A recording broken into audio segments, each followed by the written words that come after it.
All right, all right, go. And we're back, boys. Welcome back to TRC. It's the Reaction Committee 2024-2025, episode 1. Good to be back. Dak, Stu, We're we're back. back. What's going Tis the on, fellas? season. Yes, sir. Founder of Creative, Dak, how we doing? Yeah, I was gonna take that off. I forgot. That was No, just the no, keep it now. suggested prompt. I'll leave it now. We're doing well. I'm excited to be back. This is good. And first rankings just dropped. Yes. We all got takes on it, obviously, but this college football season has been as good as any other, and so I'm Agreed. pumped to dig into it. Yeah. Stu, how we doing?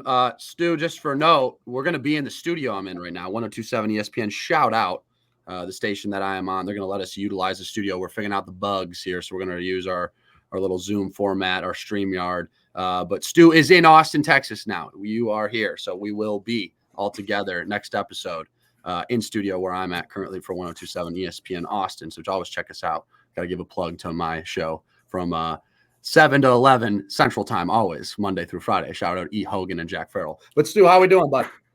No, that's you're 100% right. We're here in Austin, Texas. I live here now. Big change from last year. And yeah, Kreitz hooked it up with the studio, and we will be in person going forward. So StreamYard will be used when we're not Yes. together. It's being used tonight for the first night, but going forward, it will be an in-person setup now that I am living in Austin, Texas as well. Let's go. So yeah, great to be here. Ready to get started, fellas. It's good And to the be- studio looks good. Thank you. Yeah, we're Looks doing all very right. good. Got Troy Very Aikman behind me. Got Save Muni. Some 12th man. Some Aggie fans are putting their stuff in here. It's ridiculous. That's all right. We gotta take it out when we have like Texas people in there. It's ridiculous. But Yeah, no, it's fair. But no, studio looks good. I do love the StreamYard. StreamYard it's hilarious, it's done especially its with job. the backgrounds. The American Idol background's phenomenal. My Yes, sir. background, Yes. iconic, obviously.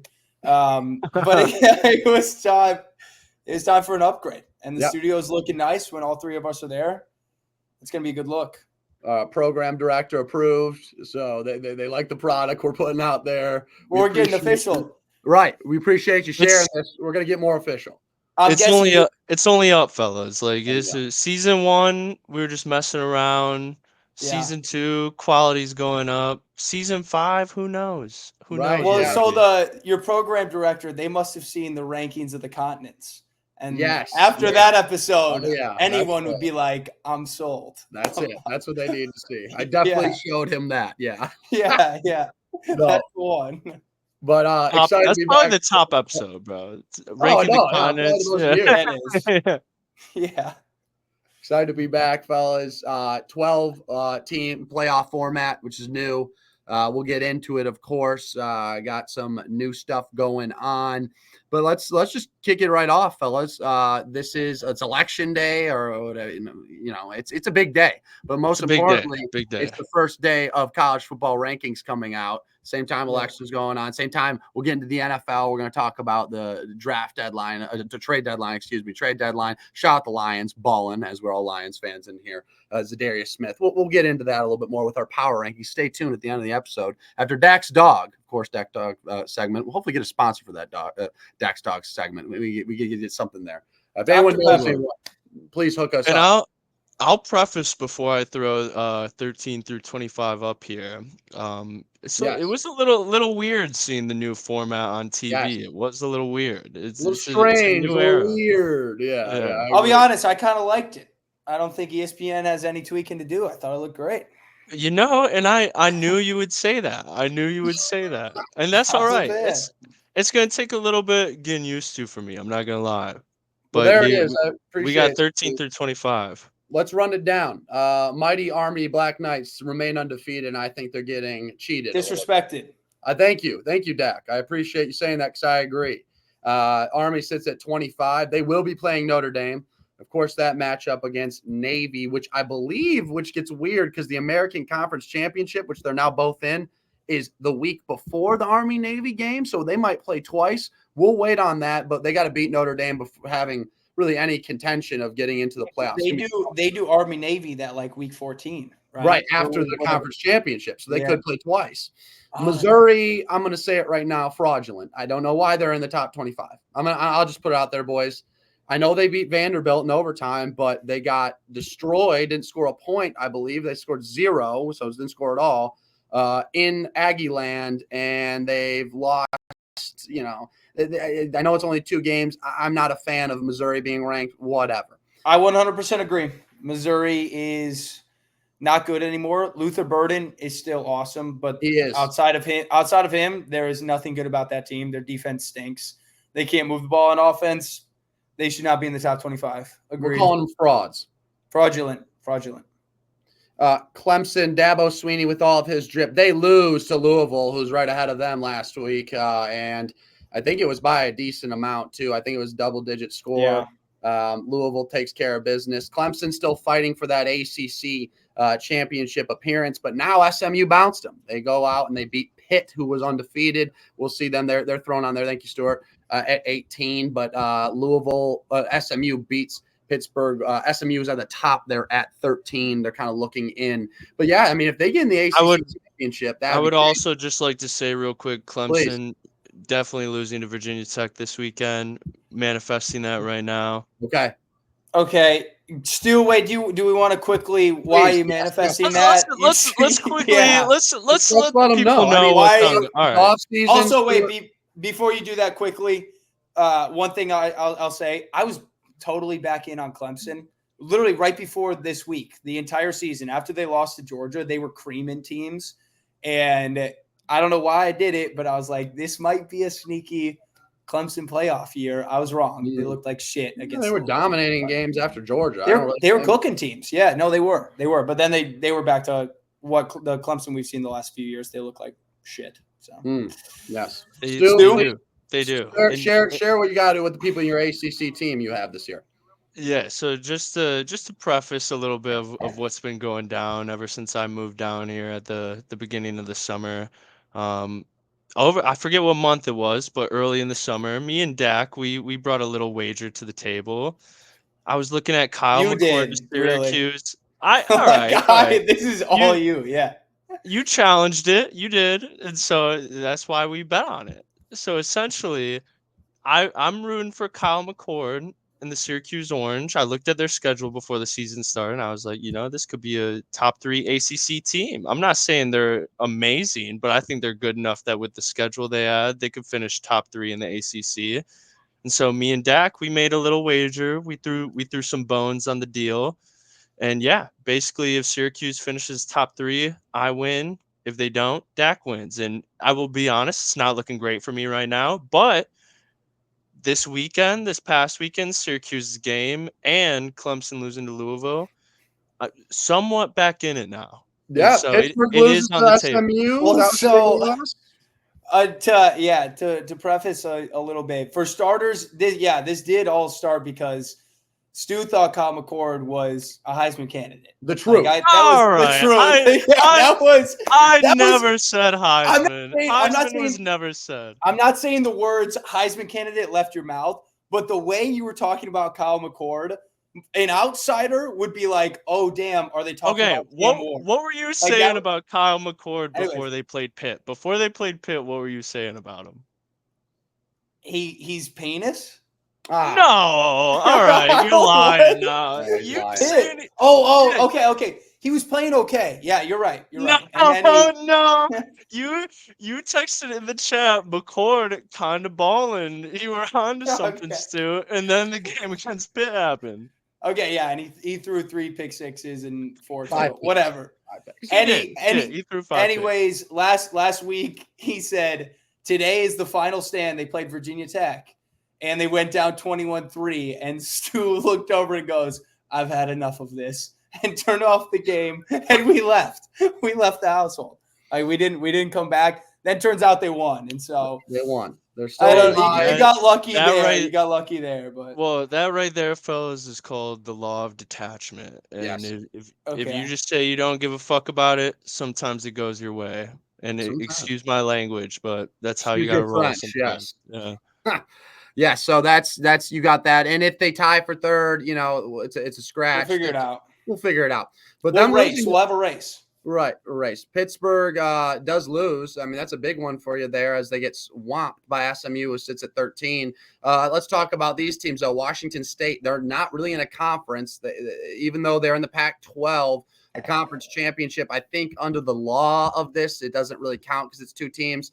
From what I was listening to, they would have to be a top 12 team to get in. I don't know if that's doable for the Cougs over there in Pullman, Washington, but a good year. I mean, considering they lost their coach to Michigan State and a lot of players followed them to East Lansing.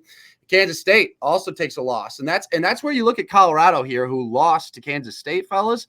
Colorado, Deion Sanders, I got to give them credit. They could get in the playoffs. This is of the 20 through 25. That is the team I actually think has real playoff implication because they're third right now as it sits in the Big 12. And BYU's undefeated, but that's the only undefeated team. Iowa State, we see at 17, does have to play Kansas State. So someone's losing there. And they do have against, if Kansas State does win, Kansas State has that head on. But they're rooting for, Iowa State technically, I guess, and then Iowa State to lose. There's some things that have to happen, but they're not dead. They are not dead. They're only Big 12 loss is Kansas State. They did lose to Nebraska. There we go. The land of the corn and Lincoln. Ole Miss. Now let's get into this one, fellas. This is where it really starts to begin. Ole Miss has a playoff game this weekend. It's they host Georgia, and that's at the Grove. So they get a home game against Georgia. This is do or die for Lane Kiffin. I mean, if they lose, I don't think they're in. They had a bad loss against Kentucky. And in their other loss, it's escaping me right now. Oh, to LSU, of course. To LSU, that was a crazy game in Baton Rouge. They lose that one. This is huge for them. If they can pull this off and win the rest of their games, which their schedule's favorable after this, they're in at 10-2, right? Yeah, they're definitely in. I'll give you a little preview of how that game's going to go now. Okay, they're going to lose. They're not going to win. Right. It's just. And like I get it. Georgia hasn't looked great this year, I guess. Carson Beck hasn't looked great. I'd say Carson Beck has not looked great. That's fair. Except for last game we were at Lavaca last weekend, and he's bad. We witnessed great play, great establishment. If they want to sponsor us, please. This was the Lamar one. This was the Lamar one. Still good. Downtown one. Now, whatever. I mean, either or. We honestly shout out Matt Stafford real quick. We saw a Georgia fan wearing a Matt Stafford Bulldog jersey. Nice. Absolutely losing his mind over how bad Carson Beck was playing. And I felt bad for him, honestly. Like, he was playing so bad to the point where it was like, all right, damn, like, this is... Yeah, so Carson Beck, I will say that. How Carson Beck looked last week, I would put on par with how Will Levis has looked in the NFL so far. He did. He did his best Will Levis impression, which is the classic, you're getting hit under duress and you just decide to lob it to a D lineman, linebacker, whoever's right there. Yeah. And so Carson Beck has not looked good. He did look pretty good against Texas. And not really. I'm going to push back on that. Not really. No. Not great. I disagree. He did not look good. Not great. But that was one of his better games. Second half against Bama, he did look good, but he looked horrendous in the first half against Bama. Yes. Yeah. I mean, to be honest, when has Carson Beck ever looked like he's like really he's really good? You know what I mean? But Georgia is usually really good. Their defense is outstanding. Yes. No, they always have a good squad. I don't think I've ever looked at Carson Beck and been like, oh man, like he really was the difference maker in this. You know what I mean? Not a pretty guy to look at either, just in general. I mean, kind of scary looking. No, he was dating. We talked about it at Lavaca. He was dating one of the Cavender. He still is, right? He is. Oh, is he really? Still is. I thought they weren't together. And that's a crazy poll. That's impressive in its own. Yeah, it is impressive. Honestly, his biggest accolade so far. Yeah, the other one's dating the Ferguson guy from Ferguson. Jake Ferguson. Jake Ferguson from the Cowboys.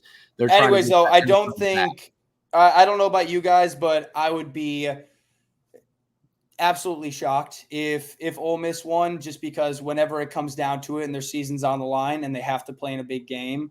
I can name one single time where they actually did win, and it was last year against LSU when they put up 58, which is a little bit of an anomaly, and it still didn't matter for them because then they lost games. They lost games down the road, and so I don't know. I do like Lane Kiffin, and I think Ole Miss is a fun team, but I think they're the same as what they've been, and so a matchup against Georgia, I'm not putting my money there. I would put my money on Georgia.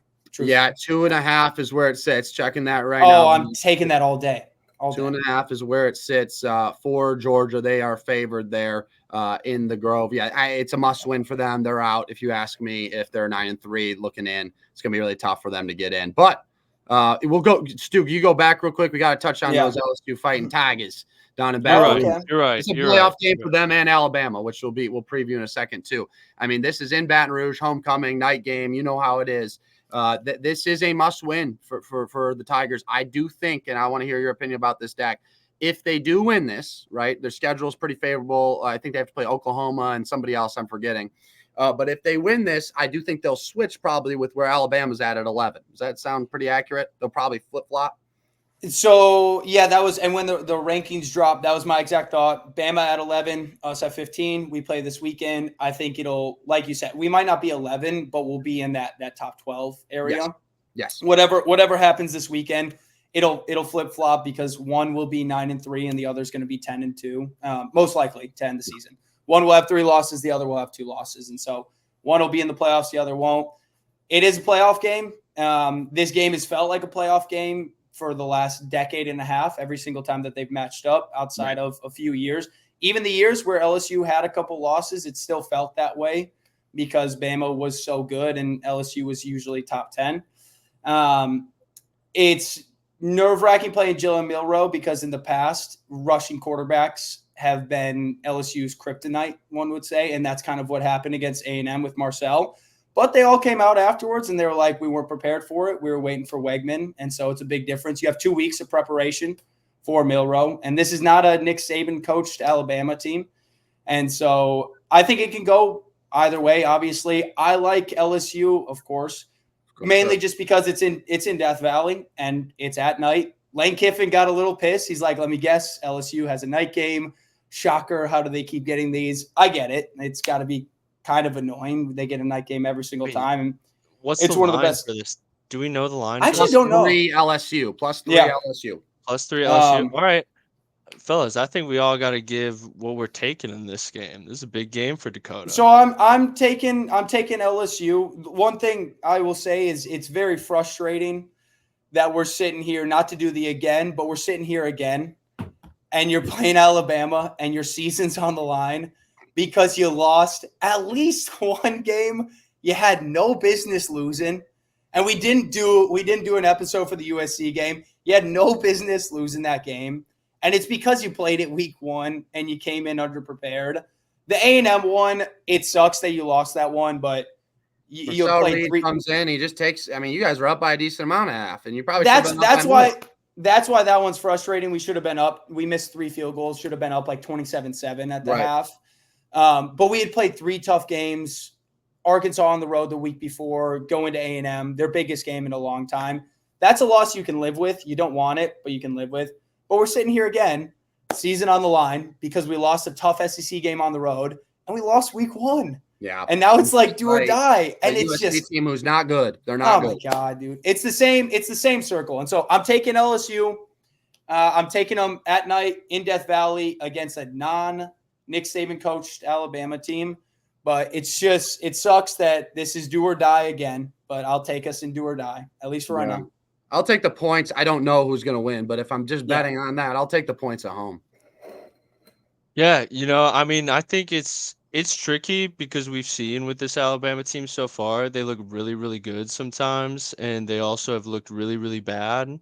So I don't know. I mean, it's going to be I think it's setting up for an awesome game. Just the fact that it's in Death Valley at night.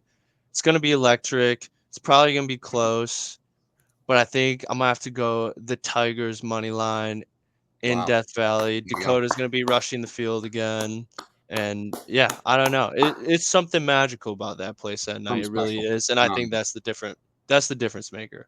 Yeah, it is. And I don't think this Alabama team is. I will give credit to LSU. Their defenses, even though they didn't look good against A&M, they have picked it up. Even with Harold Perkins out, I think they've been better. I mean, it was hard for them to be worse. Let's just call it how it is, Dak. I mean, you can speak to that. Yeah. But I mean, they were honestly beginning of the season offense. They were just making some dumb choices too. Dumb choices, but Nuss is legit. I think he is a very legit quarterback. I mean, Nuss is legit. It's just Nuss is very legit, and he reminds me a lot of like Matt Stafford, Brett Favre. He's gonna sling it no matter what, which is where he does make some. you get 1 or 2 really bad throws a game.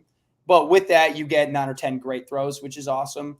The frustrating thing is you probably have the best offensive line in college football. Not even like that's not just a biased aspect of it, but we can't run the rock. And it's been like that from week. And it makes no sense. Sometimes we can, sometimes we can't. And to me, that's a play calling thing. But you're right. No, it's great. Defense is much better. The linebacker situation, Whit Weeks has been incredible. Greg Penn has been awesome. And so it's been good to see, but we'll see what happens this weekend. Okay, so finishing it off, we have just real quick here. We'll get these teams out of the way. It's A&M, who did lose to South Carolina this weekend in Columbia. Marcel Reed did not look good in that game.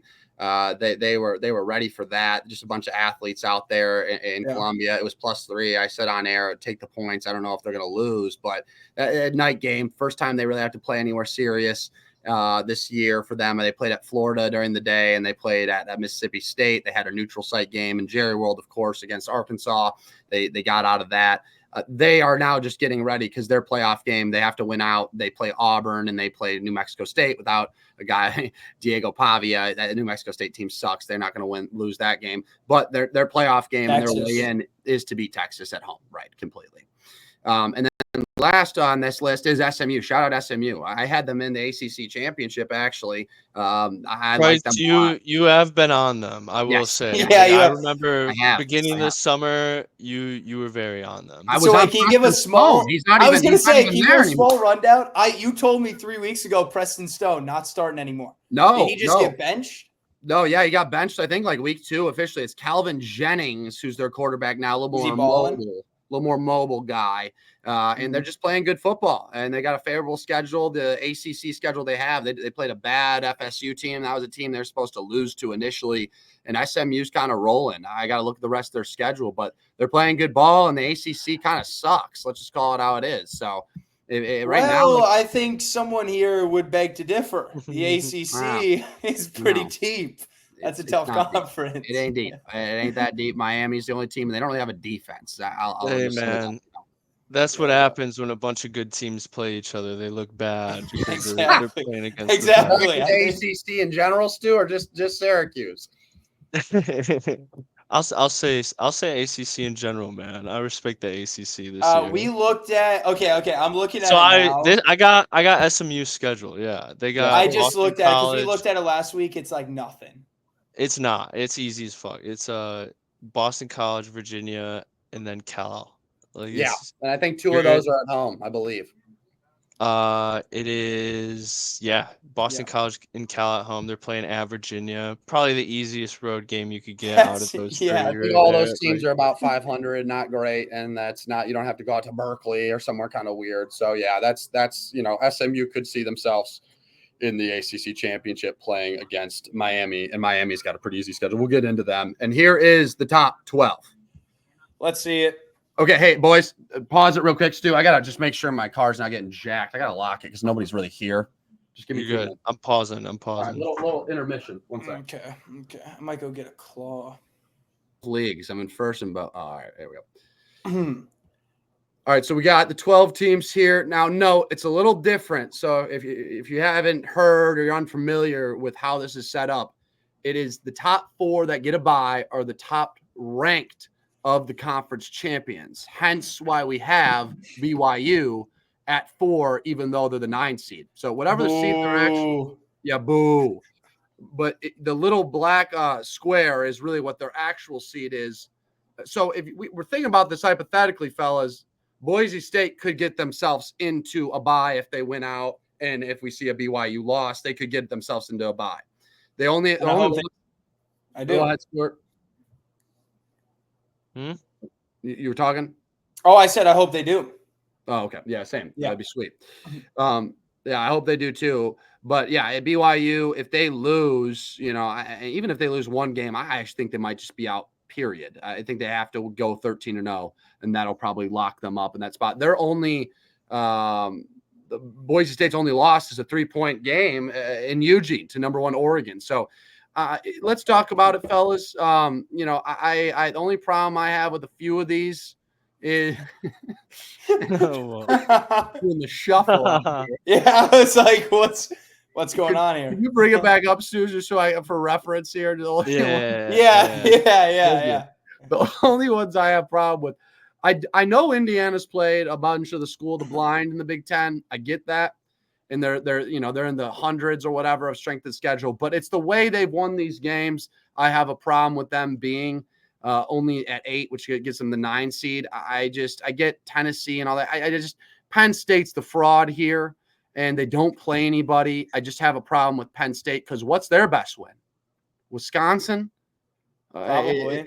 I actually think they're on upset watch. They got Illinois is probably their best win. Yes, there you go, Dak. That probably Illinois at home, but they're on upset watch. Think about how they've looked, bro. Like they almost lost to Bowling So Green. that's what. This is my beef before the show. Is Indiana? Yeah.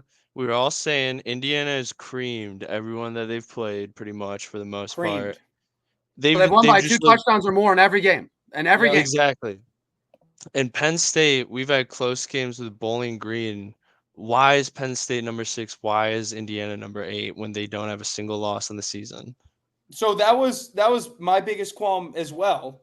I was like, we're back to exactly where we were a year prior and 2 and 3 years prior, where it feels like, and I should preface it with this actually, because that bracket only shows what they would be seeded in the 12-team playoff. But the college football rankings, they actually went through and ranked 1 through 12, and then they put them in where they're ranked. And so Ohio State wasn't. That's their black. Yeah, they're the little black dot. Yeah, exactly. And so Ohio State was ranked 2, and Penn State was actually 6, and Miami was actually 4, so on and so forth. It feels like, again, it doesn't matter so much how you look on the field, whether it be you're playing a good team or a bad team, but more so who has the best loss almost, because Ohio State does have the best loss to number 1 Oregon, and it was tight.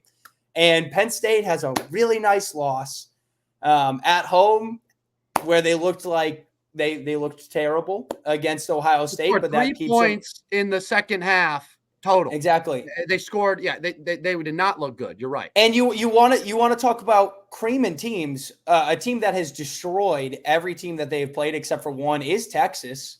And I get it. They're not going to be top 4 because they wouldn't be first in the SEC right now. But the committee didn't have them top 4 regardless. Yeah. And I get it. Miami is undefeated, and it's back to the Florida State matter last year. But it's the thing that always kind of frustrates me, which is who has actually looked like a better team. And if Miami played Georgia, let's be honest with ourselves, it goes the same way. Like Miami hasn't looked phenomenal. You know what I mean? Well, it's Penn State, they beat USC by 3, and Minnesota beat USC. Yeah. Michigan beat USC. Like Indiana, USC's a bad football team. They just benched their starting quarterback. If Indiana I'm not trying to use USC as the benchmark, but if Indiana played USC right now, they would probably smoke them. And so that's why it doesn't make sense to me why Penn State should be ahead of Indiana. Yeah, and that's the thing. The committee came out and said, we're not going to do it off brands. We're not going to do this and that. And I think they are, as they do, because look at Penn State's remaining schedule. The only game that you look at that might be close, and I think they could lose, is Minnesota and Minneapolis. I think that's November 23rd. I think they have a bye. They play somebody, they have a bye, and then they play them. They could lose that game the way I've seen them play football. They're not very good. James Franklin's a fraud. They have won 1 game against, it was Ohio State that they beat, I believe in 16. That's been since 2000. Since 2000, a little fun fact for you here, Vanderbilt and Penn State have 1 top 5 win. It's ridiculous, in my opinion, but it is what it is. That's what we see. The only way they don't get in my eyes, because of this shows it, is if they lose another game. If they're 10-2, they have no business being in the playoffs. No business being in the playoffs. But I take a 9-3 team in the SEC over that. I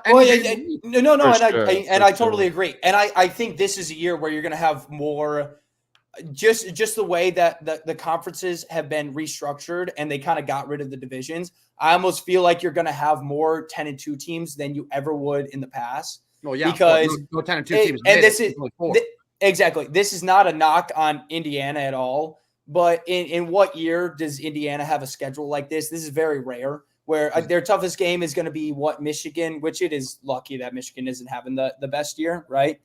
No, they go to Ohio State after that. Oh, they do. You're right. So they'll get a chance to prove it. But true. But regardless, I think this is a year where you maybe end up with more 10-2 teams in the past than in the past. I could see it shaking out where Penn State maybe does drop one more. Most likely they won't, but they're 10-2. And then, but the committee has the opportunity to drop them to 13 or 14, and they do that. And then Penn State slowly kind of sneaks up into that 12 spot. And they go back and they reference, they're like, hey, they were a top 6 team in the country. They played Ohio State close. And if you look at the initial rankings, because I feel like whenever they drop these initial ones, they're like, this is just what the committee's thinking. But then they get to go back and kind of reference these spots and be like, well, Penn State was a top 6 team in the country. They only had one bad loss, one kind of okay loss, and they've looked good regardless. And so I think that's the annoying part is they haven't looked good at all. And yet for some reason, they're the number 6 team in the country. And that makes it so they probably can't afford to lose a game, but they could potentially. Yeah, I think definitely if they lose, they're out. Just with the remaining schedule, they don't have a ranked win. Illinois was ranked. They don't. Ranked anymore. No, they're overrated. And their coach sucks. He's horrible. And it's the same old for Penn State. I mean, just can't beat the big boys, and they don't play Michigan this year. Now, Michigan, they probably beat anyways. Michigan's not good. You're right, though. The structure is different, and so they don't have to play the East, all the East like Indiana did in the past where they had to play Michigan. Even though they are playing Michigan and Ohio State, they don't have to play Penn State. And I'd take Indiana on a neutral field any day over Penn State from what I've seen. I would take Indiana in Happy Valley. Yeah, sure. I mean, the way that they're playing, it's tough to say, and I get why they put them there. But Indiana, they've played nobody. I get that in the Big Ten, but it's still Big Ten that they haven't played anybody in. I know it's not great teams, but that's not easy. The way they're winning games, and that's why I have a problem, is it's been, I think the closest game they've had, I believe, was that Washington game where game day was there, and it was 31-17. That is the closest game they have. It hasn't been close. They were down. I mean, 10 Indiana's playing. They screamed them. Indiana's playing in the shoe.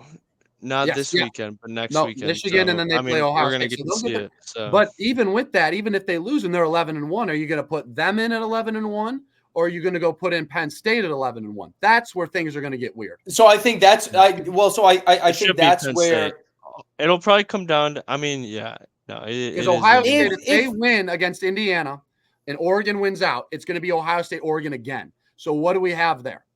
That's that third team in the Big Ten, because you anticipate probably 4, guarantee 3. One of those two is making it, unless Indiana decides to, and they lose to Michigan and and Ohio State. I was going to say it would be insane if Big Blue comes in and spoils the party. It would be. Let me get who you taking in that game, Stu. It's in Bloomington. I'm taking Indiana all day. You say that. You say that now. I'm just saying, there's a coming off. Yeah, sure. Yeah, for sure. Yeah, coming off a loss to Oregon where they kind of played all right. You never know. But and here we go. I'm taking Indiana. I'm taking Indiana. Here we go. I kid you not.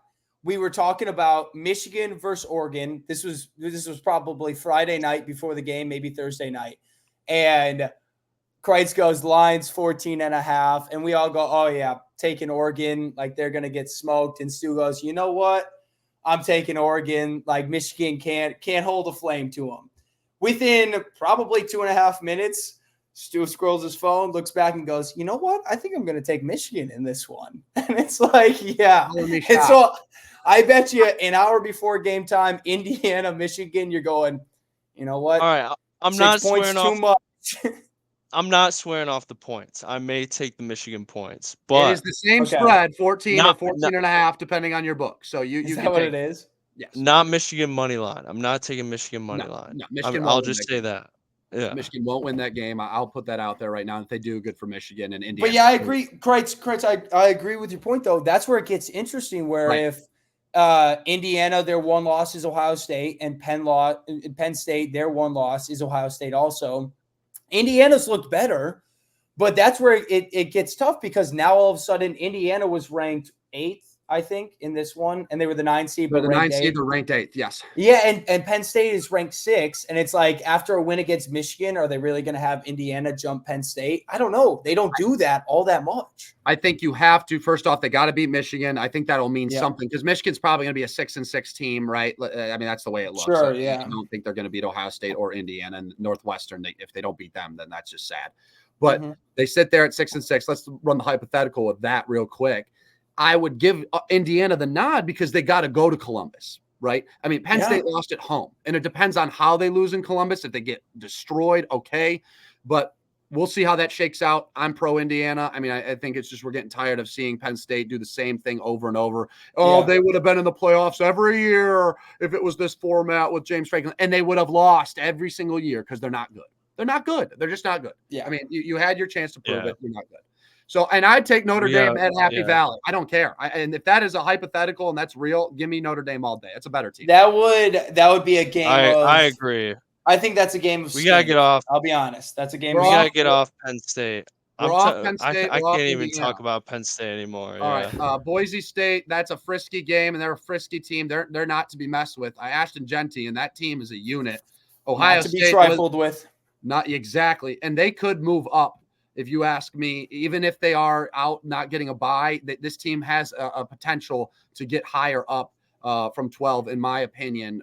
If Alabama loses, and then things could shake out where they're not guaranteed to beat the 12. They're playing. I mean, their only loss is to number 1 Oregon, especially if Oregon remains number 1. That doesn't look that bad, a 3-point loss.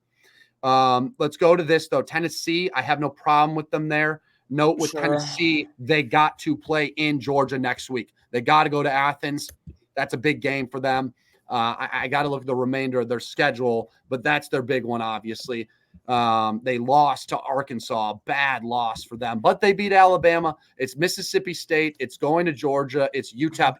And don't count out Diego Pavia and that Vanderbilt team. They got to go to Nashville the last game of the year. They could lose that. That's a good team. They're good. That's Texas's by far second best win. Oklahoma sucks. Michigan sucks. I know they only won by 3. If you watch that Texas game, we'll touch on Texas. I can talk all about them if you want.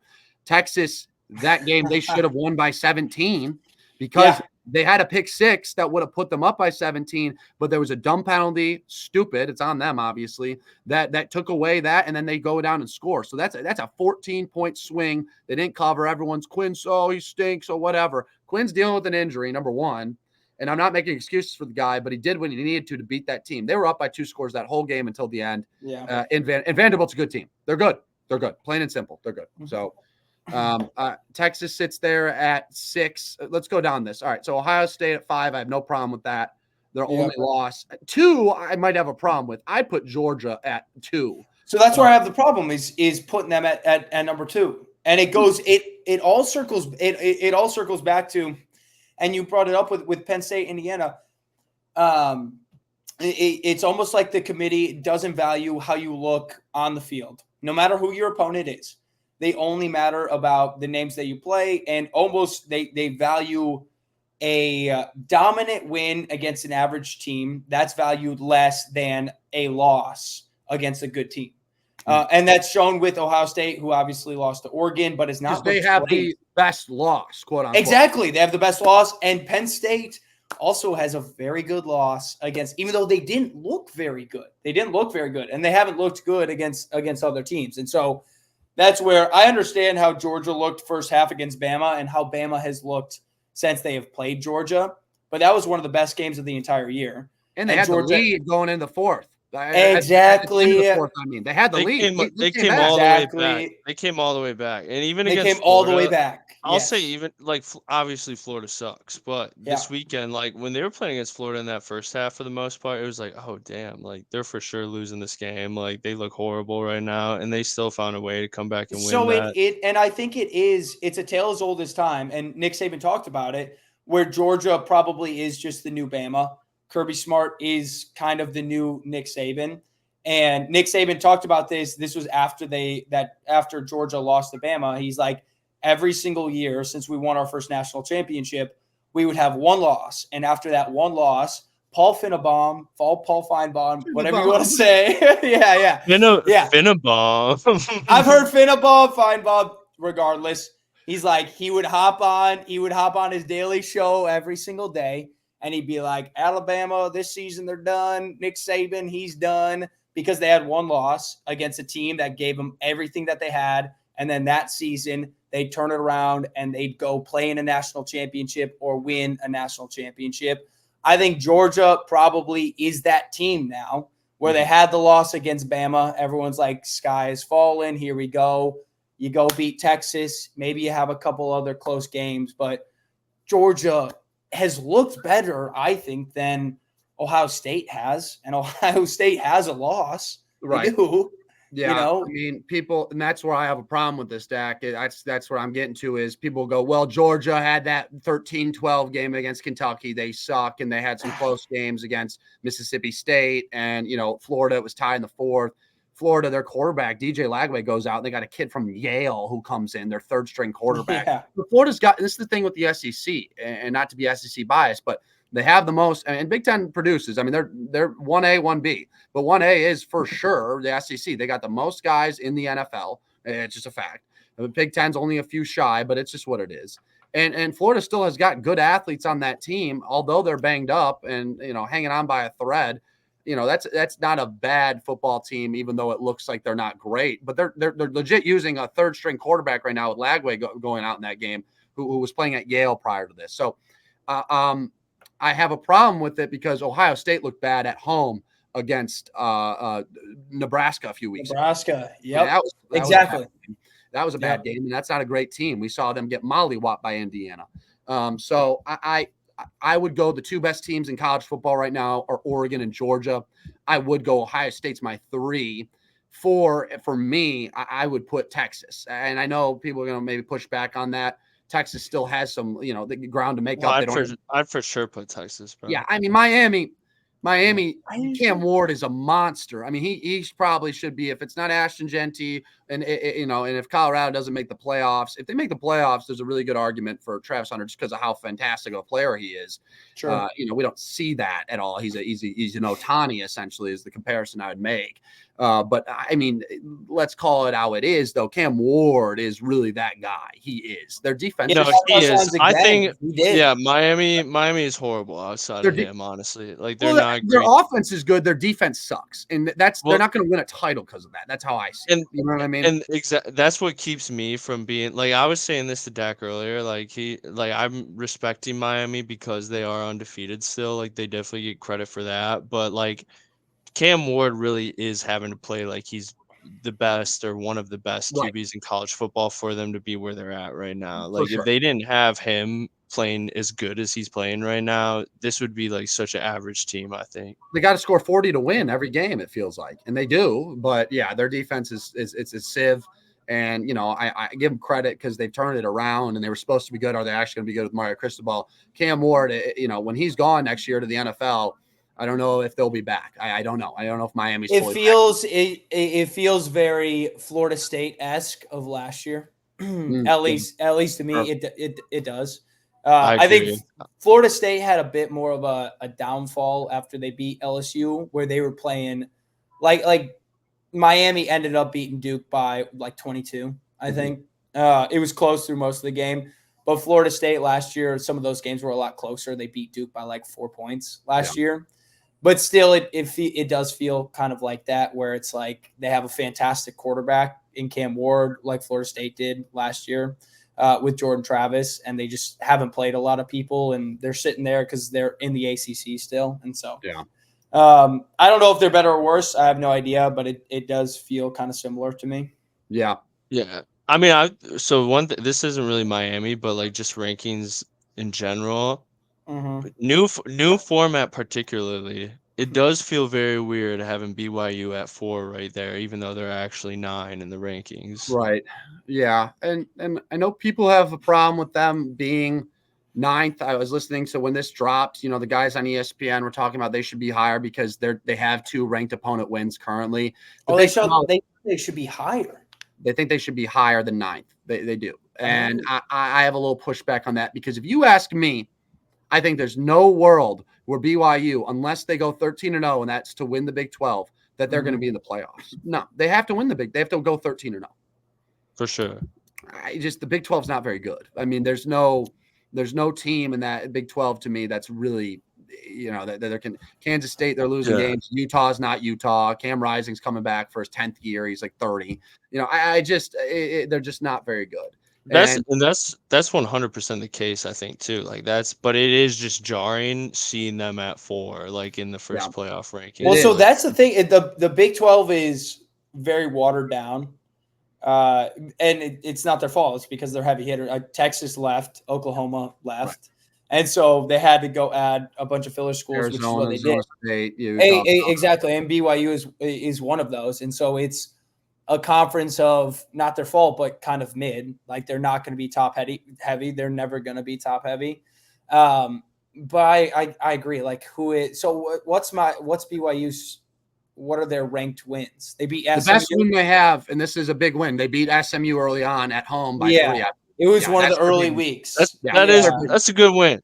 That's a good win. Now they were figuring out their quarterback early on. It was in Provo, but I mean that's their big win. I'd have to look at. I think they smoked Kansas State at home. That those are their big wins. Okay, yeah. And so that is they smoked Kansas State. I mean, if they play Colorado, I think Colorado probably beats them just because off of just having Shedeur Sanders and Travis Hunter. I'm serious. I think Colorado probably beats them. And I think BYU is kind of similar to what Iowa State was before this past weekend, where BYU I think they were the same. BYU was 10 or 11, and Iowa State was like 11 or 12 in the AP going into this past weekend. And I was like, one of those teams has to lose. Right. And then Iowa State, they go and they lose to Texas Tech. And I think, but BYU, we were looking at the rest of their schedule. I think they play at Utah this week. Right. And then they play. It's a tough schedule, low key, like because they play. I don't think so though. They only play Kansas. Well, the first two. Kansas, man, I don't get wrong. I know they're not I know they're not very good, but they still got some difference makers. Utah, big rivalry game, tough place to play. I'd say that's their hardest game.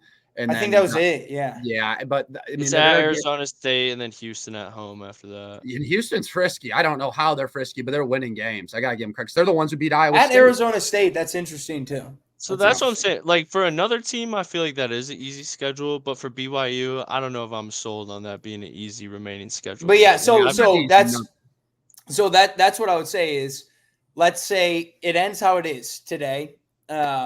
Maybe not the 5 through 12, but 1 through 4 ends how it is today. BYU as a 4 seed with the bye, whatever 5 seed they play on a neutral field, I'm taking the 5 seed all day. And they're taking them to church. Like I think whatever 5 seed it is, they would it would be Ohio State today. And Ohio State, BYU, and I've been saying this on air, and Aaron Hogan, the guy I'm on air with, has been with me. I think the 5 seed is low key one of the best spots to be because you're getting the 12 seed. It's probably a Boise State. You're getting them at home, and you're guaranteed to play the 4 seed. And that could be a Boise State, and you playing somebody different at 12. You know, if they end up being the highest ranked, the 4th ranked, conference winner, that could be, ACC champion SMU. If they go and beat Miami, the 5 seed is deceivingly nice. Ohio State would have 2 wins. You're like, yeah, they're favored in both those games. One's at home, one's a neutral site, but you're probably in a nice spot there at 5. So 5, I think, is kind of the money spot to be if you're not winning. Because think about if you're a 5 seed and you don't have to play in your conference championship game. Let's say Indiana, hypothetically, I guess Ohio State with 2 losses wouldn't be the 5 seed. No. Here's the number one thing. Texas could technically. No. This is the top tier one most years, and this is why people were so upset about it. Notre Dame in a common year where they have their little schedule where they go 12-0. They don't play in a conference championship game. They're sitting there at a 5 seed with a home playoff game as their 13th game. Exactly. Because they lost to Northern Illinois. Yes. There's no way they're getting higher than 9. They're not. I mean, they just can't. They don't have a tough enough schedule. Even playing Army, and then they go to USC. They're just not going to. They'll get in the playoffs if they win out, but they won't be 5. Right. No, but you're right. That's a great example. Exactly. Yeah. Let's spit through the rest of these real quick. Yeah, I mean, Oregon, they play Maryland. Like that's whatever. That's Oregon, not really Maryland. I know Washington at the end of the year. Georgia plays Ole Miss. It's a big game. Georgia Ole Miss is a playoff game for Ole Miss, and if Georgia loses that game, now they, I think that they got to they got to play Tennessee. Now you're talking about they have to win out to get in. Wow, 10-2. Yeah, those are 2 tough games for Georgia. Those are 2 tough games. Dude. So Georgia is not in the clear. I think they're a very good team. They're not in the clear. Yeah, so I think there's no point in talking They're a about good the team, but yeah, scenario they showed their two face toughest this games. week. They have the two. No, yeah. schedule Well, remaining. so in my eyes, I think Tennessee and I think current day Ole Miss, they're the exact same. They love the 10-2. They love the 9-3 spot. Tennessee, it feels like their biggest game every year is when you play Bama at home. Like that's the best shot that they have, and they won, and they did it again. I don't see them beating Georgia. I don't see Ole Miss beating Georgia, but one of them could, and I guess that is where it gets. UMass could hold Don Brown. He's gonna Dr. Blitz bring the heat against Kirby Smart and Carson Beck. What are the Minutemen right now, Stuart? I actually don't know. I'm going 1-7. Yeah, I'm all set. I'm all set on the Minutemen. I'm going 1-7. But I think, yeah, so that's where it could get interesting is, let's say, doomsday scenario, Georgia goes to Ole Miss and they lose by, let's say, 3. And then I'm guessing, do they play Tennessee at home or is it at Tennessee? It's in Athens. Yeah, 2-7 actually. 2-7 to UMass. There you go. Wow. Yeah, I was about to say. Yeah, watch out. Oh, disrespecting him. You are disrespecting. All right. So let's say Georgia ends up losing to Bama by 3, Ole Miss by 3, Tennessee by 3. Do you, and like I said, it's maybe not even worth discussing because this isn't going to happen. Would you leave them out, or is there a scenario where they're sitting there at 12 or 11 and 9-3 with 2 road losses of 3 points and 1 home loss of 3 points from teams that all theoretically could be in the playoffs? You're talking about Georgia? Yeah, Georgia. Yeah, I think there's a spot for one possibly 9-3 team if one of those Big Ten teams, Penn State or Indiana, if Penn State loses another game, I'm serious. There's no reason they should be in the playoffs. No reason. Mm-hmm. I would take the 9-3 team, especially if Texas goes and wins Georgia. If Texas there's only a handful. SEC.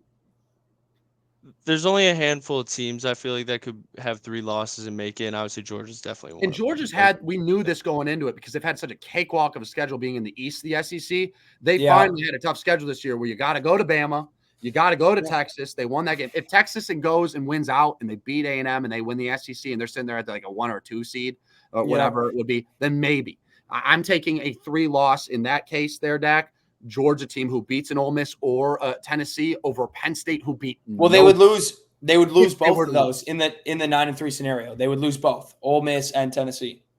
I would get because they only have 1 loss right now. Yeah. No, you're right. You're right. Yeah, that'd be. You're right. And so I think that's where they're in. There's no way they're not. 10-2, they're for sure in. They should be in over 11-1. Is kind of what I was getting to. You're right. 11-1. Penn State. Agreed. All right. Well. So just show the people one more time. This is what the now that Texas Bama matchup would be electric here at DKR in Austin. I'd love to see. Oh, that would be so good. Great matchup, but for that to happen, they have to win out, and they might be a higher seed. Notre Dame and Texas just did their home and away. That could be a matchup you see there if Texas ends up not getting to the SEC championship or losing in the SEC championship, where they're going to play here at DKR. I don't think there's any way Notre Dame hosts a game just because they lost to Northern Illinois. I don't think they're going to have a home in South Bend. Other than that, boys, the Big 12's up for grabs. I'm not putting BYU for sure there. They would have to go undefeated for me to tell them they're in. There's only one Big 12 team getting in. There might be 2 ACC teams, and if one of the teams beats Miami and that's their only loss, that's Clemson. The only way. Yeah. Clemson would have to win out. Yeah. SMU would have to lose a game, and then they would have to beat Miami, and then you throw Miami probably at one of those last spots because they're 12-1. That's going to be tough. That'd be tough, though. It'd be tough. Yeah. All right. Well, I think we got it. Oregon. I do think. Oh, so this is the last thing. Go ahead. I do think with what you said, I think BYU probably loses one if I'm being honest, and I think that does open up a spot for Boise State to jump in, especially because they should play UNLV again, right? Yeah. And that'd be another good win for them. That would open up a spot. I hope they don't though. And I hope that Boise is the 5 or the 6, and they get a home playoff game. They won't. On the blue. They won't. You don't think so? No. No shot. If they're not a 4 seed, they're going to be a best 11 or 10. I mean, that's at best. There's no way. They don't play anybody. I know. Colorado State is also 4-0 in conference play. That's who they'd probably play. They do play Oregon State. I don't think Oregon State's having that great of a year. They're okay. Oregon State is 4-4. So that's what we see there. There's no way. There's no way. They're either a 4 seed or they're 10. Yeah. So let's switch gears a little bit here. Dakota, you had a big decision to make right before the show. First Dax dog of the year. Why don't you give everyone a little preface before we throw up the graphic? Yeah, I can do that. So Dax dog, we started it last year. Dax dog of the week is almost like a Pepsi player of the week, or we could call it a Heisman player of the week, MVP of the week, and then at the end of the season we give Dax dog of the year, which people say is probably a more prestigious award.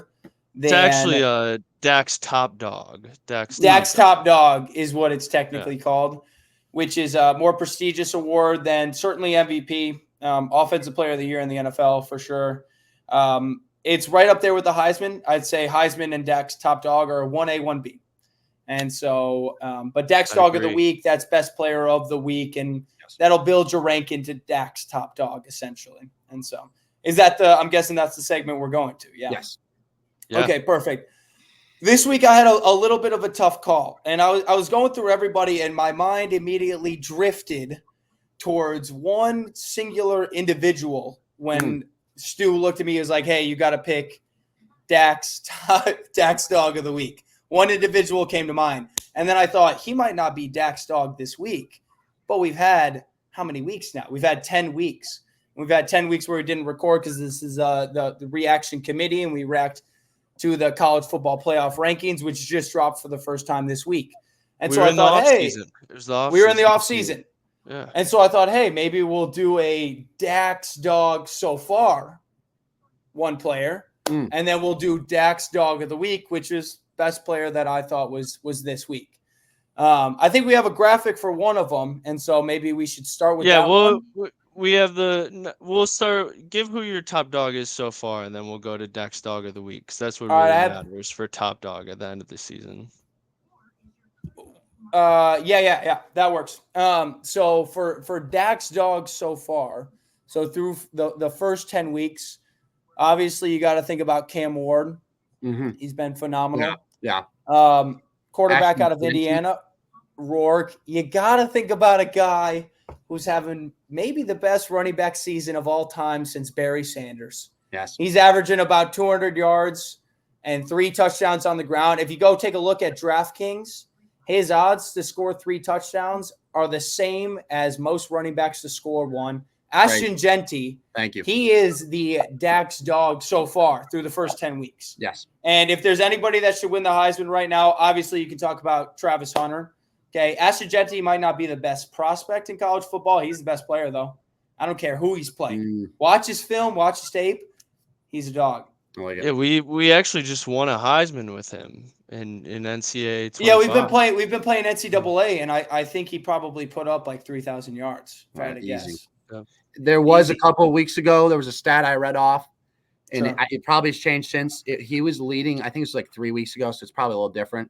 But just for reference, he was leading the country, obviously, in yardage by a landslide. He was 4th in yardage after contact in the country. He was the 4th, and that's including his after contact in the country. He's on another level. And I know he's in the Mountain West, but he went off against Oregon. So, yeah, I'm all with that. He did, and it's worth looking up his YouTube, because every single play, he either busts it straight up the middle and busts it through a hole and goes 70 yards for a touchdown, or he gets hit right behind the line of scrimmage and he breaks it outside every single time. It's like a little Maurice Jones-Drew, where he literally gets hit behind the line of scrimmage, breaks it outside like a little bowling ball, heads out, breaks it for 6. Ashton Genty, name to watch. I'm with it. Ashton Genty. All right, I gotta piss real quick, fellas. I'm pausing it. Okay. All right, go. So, Dax dog so far, Ashton Genty. Dax dog of the week this week. Again, a lot of okay. I was going to do a little build up. Lenora Sellers, he is Dax dog of the week. He's up there. South Carolina quarterback. He used to rock the rec specs. Yeah, I took him off. Which was cool. When they played LSU, he switched to the contacts, and I think that wasn't the move. But he's playing well again. I agree.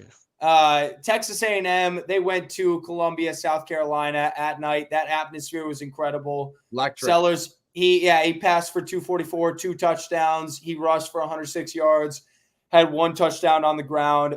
He could have had more, but that game was over after a half. He balled out. He's a true freshman, I'm pretty sure. I don't think he's a redshirt freshman. I think he was playing there last year, wasn't he? Is he redshirt freshman? I'm pretty sure. He might be a redshirt freshman and maybe transferred. I can't remember. But he may be a redshirt freshman regardless. A great performance. He's looked good for a few weeks throughout the year now. He's gotten hurt a couple of times. He got hurt against LSU, but he destroyed Texas A&M, took him to the woodshed. I will say Cam Ward also had a great game. He had 5 touchdowns. Indiana quarterback Rourke, he had 4 touchdowns. So those were a couple guys. Or whatever. Yeah, he's back. He's back now. A couple guys I thought about, but Lenora Sellers, bring the Rec Specs back. Yes. They look sick, but he had a great game. That's Dax. Lenora Sellers is he is a redshirt freshman. Yeah, he got a couple of snaps. I just remember the Rec Specs specifically. I think he got like 4 I do too. snaps. Yeah. No, the Rec Specs were good. The Rec Specs were really good. So I would also like them back. Mid-season, we're mid-season. You're going to go with Ashton Genty. Could not hate on that. And, of course, a big win for the South Carolina Gamecocks with Mr. Rex Specs himself. That is Dak's first dog, founder of Creative. Let's get into it, boys. Great stuff. First episode. Excited to have you guys in studio officially here. Stu, again, welcome down. I know you've been down here for months, but it's going to be great to be here. We'll shout out 1027 ESPN. Thank you for letting us use the studio and always tune in. But yes, we're going to get to the NFL. We'll talk more about it. We're going to do our top 10 power rankings because we're trying to keep these episodes under an hour for everybody. We appreciate everyone listening and watching. We know we have a true fan base, trying to expand on that. But everyone who listens, seriously, shout out. Please share it. Follow us. Tell people about it. We're having fun doing this. But we'll just do our top 10 for power rankings right now. It's about halfway through the season, the NFL. We'll get more into the NFL, but let's just do that, fellas. I know we all came in with our top 10. If any of you guys want to start, please take the floor. I can round us up. I can take it. I'll take the reins here. And I did mine less so like, I guess, power rankings where you do a little more week to week, just top 10 so far. Yes. I would say, if that works for you all. It works. I put together a list here. I'm curious to see if you guys, should I start at 10? Sure. Yeah, rather than starting at 1. Yeah, let's start at 10. So number 10, and it's going to get a little weird in here. We might have 11-ish teams. It gets. You'll understand why here in a second. But we're starting at the bottom. Technically, number 10. Some would call it 11. I'm putting the Pittsburgh Steelers. Okay. Although I still don't love the brand of football that they play. It's very boring to watch, and it's similar to years prior. The last, I don't know, 6 years. This is the cliffhanger. Save the. You're right. My bad. Just go through. We're leaving the people hanging. Give us your top 10. That's what we're opening with next week. It's all right. It's okay. Hey, right through the top 10. It's habit. Anyways, it's episode 1. It's episode 1. Pittsburgh Steelers. After the Steelers, this is going bottom to top. I got the Minnesota Vikings with Sam Darnold and Jay Jeff. After them, I have the Green Bay Packers with maybe a healthy Jordan Love.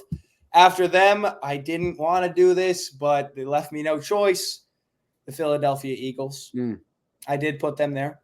I went back and forth kind of on those bottom 4, but any order, I don't know. After them, so this is my number 7 spot, technically, is the current Texans. So where they're at, where Nico's still hurt, Tank Dell, no Stephon Diggs, Joe Mixon looking how he is. We'll see what happens when Nico comes back. My 5B or 6 would be the Buffalo Bills, and my 5A or 5 would be the Commanders. They're the exact same in my eyes. One's AFC, one's NFC. Both don't have any crazy wins, but I like them both. And so 5A, 5B. That's my 5. Above them would be a Texans when healthy. That is my number 4. And so when Nico comes back, I imagine they'll look a little better. So Texans when healthy. And then above them, I'm going with the Ravens. I get it. They're 6-3. They had the loss to the Browns, but when they're playing their best, I love the Ravens. They look very good. Above them at number 2, I'm going with the Kansas City Chiefs. I don't care that they're 8-0. They're the second best team behind the Detroit Lions, who have unbiased looked like the best team in the NFL. Yes. Tough game against the Bucs, obviously, but they have looked leagues better than Kansas City has looked. And so I'm putting them at 1, KC at 2, Ravens at 3, and the rest have been said. Okay. Nice. Stu, you want it? Yeah. So I got obviously similar list towards the top, but I think I got some wild cards towards the bottom here. 10, I got the Texans. Okay. 9, Chargers. 8, I got the Eags. 7, Steelers. 6, Vikings. 5, the 7-2 Commies. 4, Bills. 3, Ravens. 2, Chiefs. And number 1, the mighty Detroit Lions. I respect it. Mine's a little different than everybody's. I just have not. I really was hot on the Texans. They are not a top 10 team in my eyes right now. Their O-line blows. I think Steph being out is huge for them. Nico's coming back. They could be easily in the top 10, but I'm with you, Stu. Going with the Chargers at 10. I think that they win football games, and they I like what they're doing over there for the most part. I know this is a hot take, and you guys can say, oh, they're not, maybe this is more for the future's sake. I'm not giving up on that roster for the San Francisco 49ers. They're starting to win. Yeah, that's fine. McCaffrey's coming back. Once he's there, it's going to be a difference maker. Their defense is still elite. I'm going to go them at 9 because that division's theirs to win still. I mean, that's a bad division. Now, you got the Cardinals at 5-4 right now, and I think the Niners will take care of business, and they'll win that division. I'm going to go Minnesota at 8. They're good, but I think they're starting to come down to earth a little bit. I'm kind of hot on the Steelers. I'm going them at 7. I actually think Russie's doing a little sussy for Russie. I thought I was going to take heat for putting the Steelers at 10. No, that's a good football team. That defense is always good, and I think Ross is elevating them, man. I mean, he's balling. You got to give him credit. Yeah, I'm at Only 7, 2 games. A little sussy for Russie. Shout out Jersey Jerry. I'm going to go with the Commies at my 6th spot. Pains me to do it, but it's a roster thing for me. I'm going to go the Eagles at 5. I think they're going to turn it around. The Eagles just got guys, and they're finally figuring it out, even though Sirianni's an idiot with his buzz cut. Yeah. Billy's at 4 for me. Ravens at 3. I'll be the difference one here. I agree with you guys. There's really nothing that to tell me that the Lions shouldn't be 1, but it's the Kansas City Chiefs. They're undefeated. I'm going to go Lions 2, Kansas City Chiefs 1. Yeah, it's fine. I thought about doing it because I've been – at least I've been in the boat of all year. If you're a Super Bowl champion, you haven't lost a game, you should be the number 1 team. It's gotten to the point. I think the Lions have dominated, but I do think the AFC is better than the NFC still overall. That's fair. And the Lions have looked better mostly, and I think going to get Zadarius Smith as they just did is huge. But even though D-Hop is old, he had 2 touchdowns last week. Last week. So who'd you guys who'd you guys have as what was your top 5, Kreitz? So you went Chiefs, Eagles, Lions, Bills, Ravens, Lions, Kansas City. So you had Eagles 5? Yes. Yeah. I Lions, Chiefs, Ravens, Bills, and then Commies. Commies are my 6. Yeah. No. I went Lions, Chiefs, Ravens, Commies, Bills. Nice. Yeah, I did mine backwards. I did 5-1 there. So Kansas City, Lions, Ravens, Bills, Eagles. But yeah, no, I think it's good stuff. We'll dig more into that. I left out Green Bay and Texans for the time being because I just need to see more out of them. Green Bay and Texans would be my teams really looking in. And that's what I got. These rankings are probably going to shift over the weekend too. For sure. It's going to be fun revisiting these. It's going to be interesting. It will. We'll put a pin in that and put the week that we put that. So maybe we'll see if all those teams can make the playoffs. Good stuff, boys. That was a lot of fun. Thank you for watching. Tune in, share it. We'll all be in studio here next Tuesday. Yeah. We're trying to put these out every Tuesday night, or Stu's doing a great job producing. Shout out producer Stu for doing this for us. Hopefully we'll have this up by tomorrow. Today is the first day of, it's the 5th of November. Good stuff, boys. Good to be back. Excited to have you guys in the home studio here. We'll see you soon. See you. Go Tigers. Go Tigers.